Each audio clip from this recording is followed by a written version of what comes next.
Hi friends, சுட்டு மில்லிஸோடரே இனி வரப்போகிற எபிசோட்ஸ்க்கான ப்ரிம தான் இந்த வீடியோவில் பார்க்க போகிறோம். வாங்க ஃப்ரெண்ட்ஸ் பார்க்கலாம். வெற்றிக்கு அபி மேலே இருக்கிறோம் கோபம் இன்னும் அப்படியே தான் இருக்குது. ஆனாலும் இவன் மட்டும் ஏன் நல்லவளாக இருந்திருக்கக்கூடாது? தப்பு பண்ணாமல் இருந்திருந்தா இந்த குடும்பமே எவ்வளோ சந்தோஷமாக இருக்கும், வாழ்க்கையே வேறு மாதிரி இருந்திருக்கும் இல்லை அப்படின்னு அபியை பற்றி வெற்றி நினைக்க ஆரம்பிச்சிட்டாரு. ஸோ இதனால் அபி மேலே இருக்கிற அவருக்கான நம்பிக்கை ஓரளவுக்கு ஒரு துளி வர ஆரம்பிச்சிருக்கு. ஸோ போக போக கண்டிப்பாக அபி மேலே எந்த தப்பும் இல்லைன்னு முழுசாக வெற்றி புரிஞ்சுக்கிறதுக்கான நேரம் கொஞ்சம் கொஞ்சமாக நெருங்கி வந்துக்கிட்டே இருக்குது. ஸோ அது மட்டும் இல்லாமல் இன்னொரு சைடு எப்படி ஆச்சு இந்த விஷயத்தில் அபி பரோல் முடிஞ்சு வெளியில் ஜெயிலுக்கு போகக்கூடாது, வெளியில் தான் இருக்கணும் அப்படின்னா அதுக்கான ஆதரவு ஒன்று மாணிக்கம் கிடைக்கணும், அப்படி இல்லைன்னா வெற்றி அபிக்கு சாதகமாக பேசணும். இது ரெண்டு மட்டும்தான்.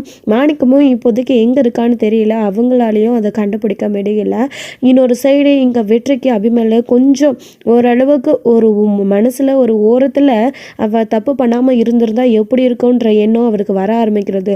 ஒரு துளி அளவாச்சு அவள் தப்பு பண்ணியிருக்க மாட்டாளோ அப்படின்ற யோசனை அவருக்கு வந்துச்சுனாவே அதுவே அபிக்கு பெரிய நம்பிக்கையாக இருக்கும். அதே மாதிரி தான் லாயர் பிரபாகரனை மீட் பண்ணும்போது எப்போ பார்த்தாலும் அவங்க ரெண்டு பேருக்கு முட்டிக்கிட்டே இருக்கும். ஆனால் இந்த தடவை சண்டை வரைக்கும் வந்த எந்த ஒரு பிரச்சனையும் போகாமல் சுமூகமாக முடிஞ்சு போச்சு. இதுலேருந்து என்ன தெரியுது அப்படின்னா அபியோட கேஸை பிரபாகரன் எடுத்து வாதாடிட்டு இருக்காரு, அது ஒரு காரணம். இன்னொரு சைடு அந்த விஷயத்தில் சுடருடைய அப்பான்ற விஷயத்தில் வெற்றி தான் எப்படியாச்சும் அபிக்கு ஹெல்ப்ஃபுல்லாக இருக்கணும். இது எல்லாமே பாசம் மட்டும்தான். இது எல்லாத்தையும் கணக்கு பண்ணி தான் அவங்களுக்குள்ள எந்த ஒரு பிரச்சனையும் வராமல் இனியும் அபி மேலே அதிக அளவுக்கு கோபமும் வராமல் கேஷுவலாக இருக்குது. இப்போது என்ன பண்ணுறாங்க அப்படின்னா, ஸோ பிள்ளைங்க எல்லாரும் பார்க்கில் விளையாடிட்டு இருக்காங்க. அங்கே அம்மா ஃப்ரெண்டை காட்டுறேன்னு சொல்லிட்டு நம்ம வெற்றிக்கு சொல்லியிருந்தாங்க சுடர் வந்துட்டு. ஸோ அதனால் மகேஷை கூட்டிகிட்டு அங்கே வந்துட்டு இருக்காங்க. மகேஷை கூட்டிகிட்டு அங்கே பார்க்குக்கு வந்து இறங்கின உடனே இவங்க எல்லாரும் கண்ணாமூச்சி விளையாடிட்டு இருக்காங்க. அப்போ திரும்பவும் இன்னொரு ரவுண்டு அபி அவுட் ஆகிடுறாங்க. அப்போ அவங்களுடைய கண்ணை கட்டி விளையாடிட்டு இருக்கும்போது தான் வெற்றியை கரெக்டாக அங்கே மகேஷை கூட்டிகிட்டு வந்து நிற்கிறாங்க. அங்கிள் அங்கே இருக்காங்க அப்படின்னு உடனே வெற்றி அதை பார்த்துட்டு அபியா அப்படின்னு சொல்லிட்டு ரொம்ப அதிர்ச்சி ஆகுறாங்க. அதாவது அபியோட சேர்ந்து இவங்க எல்லாரும் பார்க்குக்கு வந்திருக்காங்களே, அம்மு ஃப்ரெண்டை அவளுடைய சுடர் வந்து ஃப்ரெண்டை தானே அறிமுகப்படுத்தி வைக்கிறேன்னு சொல்லிட்டு கூட்டிகிட்டு வந்தா. இங்கே பார்த்தா அபி இருக்கா. ஒரு வேளை அபியை தான் அவள் அம்மு ஃப்ரெண்டுன்னு சொல்கிறாளா? ஒன்றும் புரியலையே. சுடருடைய அப்பாவோடைய தங்கச்சி தானே இவ, அத்தை தானே ஆகணும், அது ஏன் அம்மு ஃப்ரெண்டுன்னு கூப்பிடுறா? ஒன்றும் புரியலையேன்னு கன்ஃபியூஷனில் இருக்காரு. சுடர் வாய் திறந்து சொன்னால் மட்டும்தான் தெரியும் இதுதான் அவளோட ஃப்ரெண்டா இல்லை அவளோட அத்தை தானே இது, இவளை எதுக்கு கூட்டிகிட்டு வந்திருக்கா அப்படின்ற மாதிரி வெற்றி அங்கே நினச்சிட்டு இருக்கவும் அப்போ தான் வாங்க அங்கிள் அப்படின்னு சொல்லிட்டு போகிறாங்க.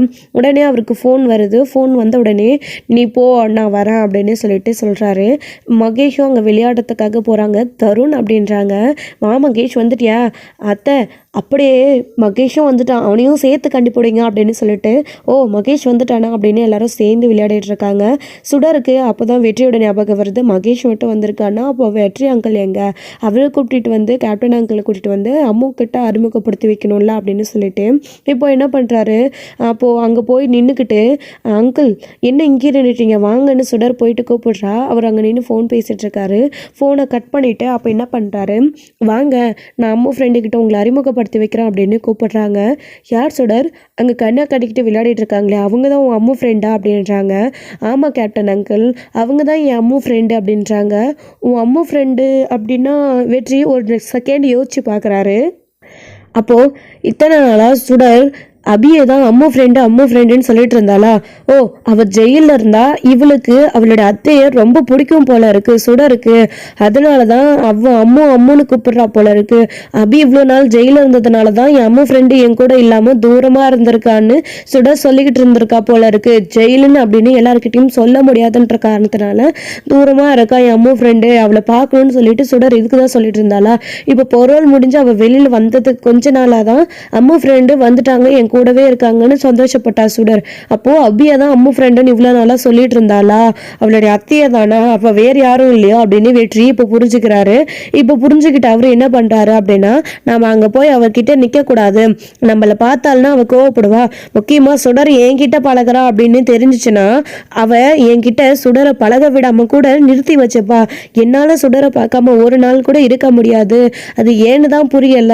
அதனால நாம அவளை பார்க்கவே கூடாது, ஏதாச்சும் சொல்லி இப்போ சுடரை சமாளிக்கணுமே.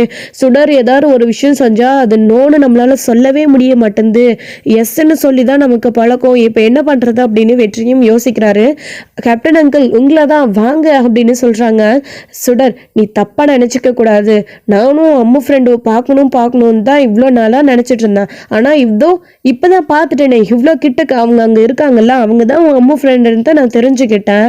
இனிமேல் என்ன இருக்கு, முக்கியமான ஒரு வேலை, நான் போயிட்டு வந்துடுறேனே, ப்ளீஸ் நீங்கள் விளையாடிட்டு மகேஷும் வீட்டுக்கு கூட்டிகிட்டு போங்க, நான் டிரைவர் அனுப்பி மகேஷை பிக்கப் பண்ணிக்க சொல்கிறேன் அப்படின்னு வெற்றி சொல்கிறாரு. என்ன கேப்டன் அங்கிள் இவ்வளோ தூரம் அங்கே தான் இருக்காங்க அம்மு, ஒரு 2 நிமிஷம் அவங்கள பார்த்துட்டு போகக்கூடாதா அப்படின்றாங்க. சுடர் ப்ளீஸ் அவங்கள பார்த்துட்டு உடனே எப்படி போக முடியும், பார்த்துட்டு எப்படி இருக்கீங்க, என்ன பண்ணுறீங்க, நல்லா இருக்கீங்களான்னு நிறைய கேள்வி கேட்கணும். ஸோ அதனால் எனக்கும் லேட் ஆகிடும், நான் ஒரே செகண்ட் ப்ளீஸ் போயிட்டு வந்துடுறேனே, நான் டிரைவர் அனுப்பி மகேஷை கூட்டிக்க சொல்கிறேன் ப்ளீஸ் அப்படின்னு சொல்கிறாங்க. போங்க கேப்டன் அங்கிள்ன்றாங்க. சுடர் ப்ளீஸ் நீ சிரிச்சாதான் என்னால் இங்கேருந்து போக முடியும், நீ இப்படி டல்லாக இருந்தீன்னா நான் போன வேலை எனக்கு எப்படி ஆகும், ப்ளீஸ் ப்ளீஸ் சுடர் அப்படின்றாங்க. சரிங்க கேப்டன் அங்கிள், இவ்வளோ தூரம் தூரமாக அந்த அம்முவை பார்த்துட்டு போகிறேன்னு சொல்கிறீங்க, சரி ஓகே அப்படின்றாங்க. இவங்க தான் உன் அம்மா ஃப்ரெண்டா சுடர், நீ இவங்களை எனக்கு அறிமுகப்படுத்தி வைக்கணுன்ற அவசியம் இல்லை, இவங்க உன் கூட ஸ்கூலுக்கு நிறைய தடவை வந்திருக்காங்கல்ல, நீயும் இவங்களும் வெளியில் நிறைய தடவை போகிறத நான் பார்த்துருக்கேன், ஆனால் இவங்க தான் உன் அம்மா ஃப்ரெண்டான்னு எனக்கு தெரியாமல் தான் இருந்துச்சு, இப்போ நீ சொன்னதுக்கப்புறம் எனக்கு தெரிஞ்சிடுச்சுல்ல, அவங்கள நான் ஏற்கனவே பார்த்துருக்கேன் உன் அம்மா ஃப்ரெண்டை, அதனால நீ கவலைப்படாத அப்படின்னு வெற்றி இன்னொரு தடவையும் சுடர் அம்மு கிட்ட இன்ட்ரோடியூஸ் பண்ணி வைக்கணும்னு வெற்றியை கூப்பிடக்கூடாது அப்படின்றதுக்காக இப்போது நான் ஏற்கனவே அவங்கள பார்த்துட்டேன் எனக்கு தெரியும் அப்படின்னு வெற்றி சுடர்கிட்ட சொல்லிடுறாங்க. உண்மையாக கேப்டன் அங்கிள் அப்படின்றாங்க. ஆமாம், நானும் மகேஷை கூட்டிகிட்டு எத்தனை டைம் ஸ்கூலுக்கு வந்திருக்கேன், அவங்களும் உன்னை கூட்டிகிட்டு ஸ்கூலுக்கு வந்திருக்காங்கல்ல, கடைக்கு போகும்போது ஏன் உங்கள் வீட்டில் நீ இருக்கல்ல தருணுடைய வீட்டில், அங்கே நான் பார்த்துருக்கேன் அவங்களெல்லாம் நிறைய தடவை, அவங்கள எனக்கு தெரியும் அப்படின்னு சொல்கிறாங்க. ஓ அப்படியா அங்கிள், சரி அப்படின்னா ஓகே அப்படின்னு சொல்கிறாங்க. அப்பாடி அப்படியே நல்லபடியாக ஓகே சொல்லிட்டா அப்படின்னு மனசுக்குள்ளே நினச்சிட்டு சரி சுடர் நான் போயிட்டு வரட்டுமா அப்படின்றாங்க. சரிங்க கேப்டன் அங்கிள் பாய் அப்படின்னு சொல்கிறாங்க. அவங்க பாய் சொல்லிட்டு காரில் ஏறி கிளம்பும் போது ஸோ அங்கே அபி அவுட் ஆகிடுறாங்க. பசங்க கண் கட்ட அப்போ தான் அவுக்குறாங்க. அவுத்த உடனே எல்லாரையும் பார்த்துட்டு எங்கே சுடர் கேட்குறாங்க. அங்கே கேப்டன் அங்கிள் கூட சுடர் பேசிகிட்டு இருக்கா அப்படின்னு சொன்ன உடனே தருண் சொன்ன உடனே திரும்பி பார்க்குறாங்க. பார்த்தா அதுக்குள்ளே அவர் போயிட்டாரு. ஸோ சுடர் என்ன பண்ணிகிட்ருக்கா அப்படின்றாங்க. அம்மு இதோ வரேன் அப்படின்னு சொல்லிட்டு சுடர் வராங்க. எங்கே நீங்கள் உங்கள் கேப்டன் அங்கிள் கிட்ட பேசிகிட்டு இருந்தேன்னு தருண் சொன்னால், எங்கே அவர் என்ன அவருக்கு அறிமுகப்படுத்தி வைக்கிற, அவர் உங்களுக்கு காட்டுறந்தானே கூட்டிகிட்டு வந்தேன், அவர் எங்கே அப்படின்றாங்க. போங்க அம்மு, இந்த தடவை நீங்க அவரை பார்க்கல, ஆனா அவர் உங்களை பார்த்துட்டாரு, அவருக்கு ஏதோ முக்கியமான வேலையா, அதனால தான் கேப்டன் அங்கிள் அங்கிருந்தே உங்களை பார்த்துட்டு கிளம்பி போயிட்டாரு அப்படின்னவும். ஓ அப்படியா, சாரி சுடர், அச்சோ நீ என்னை கூப்பிட்டுருக்கலாம்ல அப்படின்றாங்க. இல்லை மூணா, கேப்டன் அங்கிளை நிறைய தடவை கூப்பிட்டேன், அவருக்கு ஏதோ ஒர்க் இருக்குன்னு சொல்லிட்டு அவர் கிளம்புறேன்னு சொல்லிட்டாரு. அது மட்டும் இல்லாமல் அவர் உங்களை நிறைய தடவை பார்த்துருக்காராம், நீங்கள் என் கூட ஸ்கூலுக்கு வரும்போது. அது மட்டும் இல்லாமல் நம்மலாம் வெளியில் போவோம்ல, அப்போது நம்ம வீட்டில் மாமாவோட வீட்டில் அவருக்கு உங்களை நல்லாவே தெரியும்னு அவர் சொன்னார் அப்படின்றாங்க. அப்படியா, அது யாரு, என்னை நல்லா அவருக்கு தெரிஞ்சிருக்குன்னா எனக்கு தெரியலையே அவர் அப்படின்றாங்க. போங்க அம்மு, உங்களை அவருக்கு நல்லாவே தெரிஞ்சிருக்கு, உங்களை அவருக்கு அறிமுகப்படுத்தி வைக்கணும்னு தான் கூட்டிகிட்டு வந்தேன், அவர் உங்களை பார்த்துட்டாரு, அதனால அவருக்கு வேலை இருக்குன்னு சொல்லி கிளம்பிட்டாரு, ஆனால் நீங்கள் தான் அவரை பார்க்கல.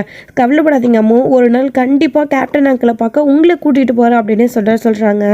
சரி விடு, அவருக்கு ஏதோ வேலை இருக்குன்னு போயிட்டாரு, இன்னொரு நாள் நம்ம அவரை பார்த்துக்கலாம் அப்படின்றாங்க. சரி அப்படின்னு சொல்லிட்டு இவங்க எல்லாரும் விளையாடிட்டு இருக்காங்க. நம்ம விளையாடிட்டு மகேஷை வீட்டுக்கு கூட்டிகிட்டு போக சொன்னாங்க.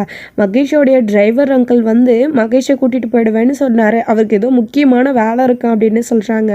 ஓ அப்படியா, சரின்னு சொல்லிட்டு பிள்ளைங்க எல்லோரும் கொஞ்ச நேரம் ரொம்ப ஜாலியாக விளையாடிட்டு இருக்காங்க. அப்புறம் அபி வந்து எல்லாருக்கும் ஐஸ்கிரீம் வாங்கி கொடுக்குறாங்க. எல்லாருமே உட்காந்து ஐஸ்கிரீம் சாப்பிட்டுட்டு ஸோ வந்து வெற்றி அதாவது அபி வந்து யோசிக்கிறாங்க, யாராக இருக்கும் நம்மளை நல்லா தெரிஞ்சிருக்குன்னு சொல்கிற ஆள் சுடருக்கு தெரிஞ்சிருக்கு, அப்போ யாராக இருக்கும்னு சொல்லிட்டு ரொம்ப பயப்பட ஆரம்பிக்கிறாங்க. அபி வந்து முதல்ல அந்த கேப்டன் அங்கிள் யாருன்னு நம்ம தெரிஞ்சுக்கணும், தெரியாதவங்க யார் கூடயும் சுடரை அவ்வளோ நெருக்கமாக பழக விடக்கூடாது அப்படின்னு அபி நினைக்கிறாங்க. அபி நினைக்கிறது வெற்றி யாருன்னு தெரியாததுனால தான். ஸோ சுடர் யார் கூட பழகிறான்றது தெரியாதனால தான். ஆனால் வெற்றிக்கு நல்லாவே சுடர் தெரியும், சுடருக்கு வெற்றியை தெரியும். ஆனால் அவங்க ஒருத்தருக்கு ஒருத்தர் அப்பா பிள்ளைன்றது அவங்களுக்கும் தெரியாது, அபிக்கும் இது வரைக்கும் தெரியாது. அவங்க தெரியாமல் வெற்றிக்கிட்ட தான் அபி பழகிட்டு இருக்கான்ற விஷயம் தெரியாமல் அப்படி யோசிக்கிறாங்க, தெரியாதவங்க கூட பழக விடக்கூடாதுன்னு சொல்லிட்டு. ஆனால் அவங்க யாருமே உண்மையிலே தெரியாதவங்க கூட பழகலையே. ஸோ நான் தான் பெத்த அப்பா கூட பழகிறான், தான் பெத்த பொண்ணு கூட வெற்றி பழகிறாரு. அதனால தான் அவங்களுக்குள்ள ஒரு பிரிய முடியாத பந்தம். நம்ம தெரிஞ்சவங்க யாராச்சும் ஒரு குழந்தை இருந்தாலே ஏதாச்சும் ஒரு விஷயத்தில் அடம்பிடிச்சா அந்த குழந்தைக்கு அதை வாங்கி கொடுக்கணும், அதை பண்ணணும்னு நமக்கு தோணும். இது சுடர் வந்து கூட பிறந்த அதாவது தான் பெத்தெடுத்த பிள்ளைக்காக அவங்க ஏதாச்சும் கேட்டாலோ அடம் பிடிச்சாலோ அதை வாங்கி கொடுக்கணும்னு அதை நிறைவேற்றணும்னு ஒரு அப்பாவோட கடமைன்னு ஒன்று இருக்குது இல்லைங்களா. ஸோ அதனால தான் அந்த ரத்த பந்தத்தில் தான் சுடர் என்ன சொன்னாலும் வெற்றியால் கேட்காம இருக்க முடியறதில்ல. சுடருடைய முகம் வாடினா அதனால தான் வெற்றியோட முகம் அடுத்த செகண்டே வாடிடுது. சுடருக்காக அவர் அந்த அளவுக்கு யோசிக்கிறதுக்கான காரணம் இது ஒன்று மட்டும்தான். ஸோ கண்டிப்பாக கூடிய சீக்கிரத்தில் சுடரை பற்றின விஷயம் வெற்றியை பற்றின விஷயம் சுடருக்கும் சீக்கிரமாக தெரிய வரணும். ஸோ அது மட்டும் இல்லாமல் வெற்றியும் அபியை கூடி சீக்கிரம் அபி எந்த தப்பும் பண்ணலை அப்படின்றத புரிஞ்சிக்க ஆரம்பிக்கணும். அந்த கர்ணாவை நம்புறத முதல்ல விடணும், கர்ணா மேலே வெற்றிக்கு சந்தேகம் வரணும். ஸோ இதெல்லாம் கூடிய சீக்கிரம் நடக்கணும். ஸோ இது ஒரு சைடு இருக்க, இன்னொரு சைடு இங்கே விளையாடி முடிச்சதுக்கப்புறமா கூட்டிக்கிட்டு மகேஷ் வீட்டுக்கு கூட்டிகிட்டு போகிறாங்க. அங்கே வீட்டுக்கு கூட்டிகிட்டு போனதுக்கப்புறமா சண்முகம் இருந்துக்கிட்டு, அட வாப்பா மகேஷ் அப்படின்றாங்க. அங்கிள் எப்படி இருக்கீங்க, ஆன்ட்டி எப்படி இருக்கீங்கன்றாங்க. நாங்கள் நல்லா இருக்கோம். ஆமாம் என்ன எந்த பக்கம் அப்படின்றாங்க. இன்னைக்கு சுடர் தியா எல்லாரும் பார்க்குக்கு விளையாட வரதா சொன்னாங்க, அதான் நானும் விளையாட வரணும்னு ஆசைப்பட்டதுனால என்னை கேப்டன் அங்கிள் கூட்டிகிட்டு வந்து இங்கே விட்டுட்டு போனார். நானுமே அவங்க கூட விளையாடிட்டு இப்படியே வந்துட்டேன். இன்னும் கொஞ்ச நேரத்தில் டிரைவர் அங்கிள் வந்து என்னை பிக்கப் பண்ணிட்டு போவார் அப்படின்றாங்க. ஓ அப்படியா, சரி சரி வாப்பா மகேஷ், வாங்க எல்லாரும் கை கால் அலம்பிட்டு வாங்க, எல்லாருமே சாப்பிடலாம் அப்படின்னு சொல்கிறாங்க. அதுக்கப்புறமா எல்லாருமே சேர்ந்து ஒன்றா உட்காந்து சாப்பிட்டுட்டு இருக்காங்க. மகேஷ் மேலேயும் அபிக்கு நல்ல ஒரு அபிப்பிராயம். இப்போ என்னன்னு தெரியல, அபிக்கு கூட வர வர மகேஷை ரொம்ப பிடிக்க ஆரம்பிக்குது. இதோட 2வது செகண்ட் டைமு 3rd டைமு அபி பார்க்குறாங்க, ரொம்ப பிடிச்சிருக்கு. அப்புறம் கிஃப்ட் வாங்கி கொடுத்தல அந்த கிஃப்ட்டு எனக்கு ரொம்ப பிடிச்சிருக்கு அப்படின்னு சொல்கிறாங்க. ஓ அப்படியா அப்படின்னு சொல்லிட்டு அப்போ தான் மகேஷ்க்கு தேங்க்ஸ் சொல்கிறாங்க. அப்போது மகேஷ்க்கு தேங்க்ஸ் சொன்னதுக்கப்புறமா சாப்பிட்டுட்டு எல்லோரும் கொஞ்ச நேரம் உட்காந்துட்டு இருக்காங்க. ஹோம்ஒர்க் தான் பண்ணலான்னு அவங்க எல்லாம் பண்ணிகிட்ருக்காங்க. அபியும் மகேஷை பார்த்து அவங்களுக்கு ஒரு இனம் புரியாத ஒரு அவஸ்தை. மகேஷை பார்க்கும்போது ரொம்ப சந்தோஷமாக இருக்குல்ல. பார்வதி அக்காவுடைய பையனுடைய பேரும் மகேஷ் தான், ஒருவேளை அந்த பேர் இருக்கிறதுனால மகேஷை நமக்கு ரொம்ப பிடிச்சிருக்கு அப்படின்னு அபி நினச்சிக்கிறாங்க. உண்மையிலே பார்வதியோட குழந்தை மகேஷ் அப்படின்ற விஷயம் இன்னும் இவருக்கு தெரியாது, அபிக்கு வந்து தெரியலை. ஆனால் இன்னும் கொஞ்ச நேரத்தில் தெரிய போகுது. ஸோ இப்போது அபியோடைய அதாவது கர்ணாவுடைய வீட்டில் வேலை செய்கிற டிரைவர் இப்போ மகேஷை கூட்டிகிட்டு போகிறதுக்காக வந்திருக்காங்க. வந்த உடனே இங்கே கேட்டை திறந்து உள்ளே வராங்க. மகேஷ் தம்பி அப்படின்னு கூப்பிடுறாரு. யாருன்னு சொல்லிட்டு இவர் சண்முகம் பார்க்கலான்னு எந்திரிக்கிறாரு. ஆனால் நீரு நான் போய் பார்க்குறேன்னு அபி வராங்க. அபி வந்து இங்கே இந்த டிரைவரை பார்த்த உடனே ரொம்ப அதிர்ச்சி, இந்த ஆளை எங்கேயோ பார்த்துருக்கோமே அப்படின்னு யோசிக்கிறாங்க. கர்ணா வீட்டில் வேலை செஞ்சுட்டு இருந்த டிரைவர் இல்லை அப்படின்னு அப்போ தான் இவங்க யோசிக்கிறாங்க. அப்படி யோசிச்ச உடனே மகேஷ் தம்பின்னு, மகேஷ் இல்லைங்களா, மகேஷ் வீட்டுக்கு கூட்டிகிட்டு வர சொன்னார் ஐயா அப்படின்றாரு. ஓ உள்ளதாக இருக்கா, நான் கூப்பிடுறேன் அப்படின்றாரு அபி வந்துட்டு. அப்போ தான் வந்துட்டு மகேஷ் உன்னை பிக்கப் பண்ணிட்டு போக கார் வந்திருக்கு, உன் டிரைவர் வந்துட்டாரு அப்படின்ன உடனே அப்படியா சுடர் தருண் தியா பாய் அப்படின்னு சொல்லிட்டு 3 பேருக்கும் பாய் சொல்லிட்டு அங்கிள் ஆண்டி போயிட்டு வரேன் அப்படின்னு சொல்லிட்டு வராங்க. அப்படி வந்த உடனே ஆண்டி நான் போயிட்டு வரட்டுமா அப்படின்றாங்க. இவங்க தான் உன்னை கூட்டிகிட்டு போக வந்த டிரைவரா அப்படின்றாங்க. ஆமாம் ஆண்டி, இவர் எங்கள் வீட்டில் தான் இருக்கார், சின்ன வயசுலேருந்தே இவர் எனக்கு நல்லா தெரியும், நான் பிறந்ததுக்கு முன்னாடி இருந்தே இவர் எங்கள் வீட்டில் தான் வேலை செய்கிறாரு அப்படின்னு மகேஷ் சொல்கிறாங்க. ஓ அப்படியா, சரி மகேஷ் பார்த்து பத்திரமா போ என்ன அப்படின்றாங்க. அபியும் வந்து தெரியாதவங்க ஒருத்தர் கூட மகேஷ் அனுப்பிடக்கூடாது, அவங்களுக்கு தெரிஞ்சவங்களா இருக்கணும், நெருங்கின தெரிஞ்சவங்களா அப்படின்றதுக்காக தான் விசாரிச்சாங்க. மகேஷ் சொன்னதை வச்சு கருணாவுடைய வீட்டில் வேலை செய்கிறவன் தான் நம்ம அந்த டிரைவர் அப்படின்றத அபி தெரிஞ்சுக்கிறாங்க. அப்படின்னா நாம் சந்தேகப்பட்டது சரிதான், பார்வதி அக்காவோட குழந்தையா மகேஷ். அப்போது மகேஷ் படிக்கிற அதே ஸ்கூலில் தான் தியா, தருண், சுடர் 3 பேரும் படிக்கிறாங்களா? அப்போது கருணா அந்த ஸ்கூல் கடைக்க வருவானே, வெற்றியும் வருவானே.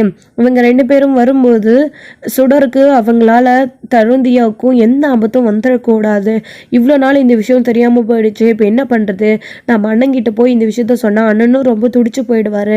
பிள்ளைங்கள நல்லா எக்ஸாம் டெஸ்ட் நடந்துட்டுருக்கிறப்போ ஸ்கூலும் மாற்றவும் முடியாது. அண்ணனே ஏற்கனவே சுடர், தயா, தருணை கஷ்டப்பட்டு இந்த ஸ்கூலில் படிக்க வச்சிட்ருக்காரு. இந்த ஸ்கூலில் மட்டும்தான் ஃபீஸ் ஓரளவுக்கு கம்மியாக இருக்குது. அது மட்டும் இல்லாமல் கோச்சிங்கும் நல்லா கொடுக்குறாங்கன்னு அண்ணா பெஸ்ட்டாக தேடி எடுத்து அவரோட சக்திக்கு மீறி 3 பேரையும் படிக்க வச்சிட்ருக்காரு. அப்படி இருக்கிறப்போ நம்ம போய் இந்த விஷயத்தை பற்றி அண்ணன்கிட்ட சொல்லவும் முடியாது. இப்போ என்ன பண்ணுறது? கடவுளே, இதுக்கு எல்லாத்துக்கும் நீ தான் ஒரு வழி காட்டணும். கர்ணாவாலையும் வெற்றியாலையும் சுடர், தியா, தருணுக்கு எந்த ஒரு ஆபத்தும் வந்துடக்கூடாது அப்படின்னு அபி வேண்டிக்கிறாங்க. ஸோ இன்னொரு சைடு திவ்யாவுக்கும் பிரபாகரனுடைய ஞாபகம் இப்போ வர வர அதிகமாயிட்டே இருக்குது. ஸோ பிரபாகரனும் திவ்யா பேசுறதுக்கு ஏற்ற மாதிரி கேஷுவலாக எல்லாத்தையும் நான் புரிஞ்சுக்கிட்டு கண்டிப்பாக ஒரு நாள் அவளுக்கும் நம்மளை பிடிக்கும் அப்படின்ற நம்பிக்கையில் பிரபாகரனும் இருக்காரு. அவர் ப்ரப்போஸ் பண்ணுறாரு அப்படின்னு தெரிஞ்சுக்கிட்டு தான் திவ்யா ஆல்ரெடி எனக்கு ஆள் இருக்குன்னு போய் சொன்னாங்க. ஆனால் உண்மையிலே அப்படிலாம் கிடையாது.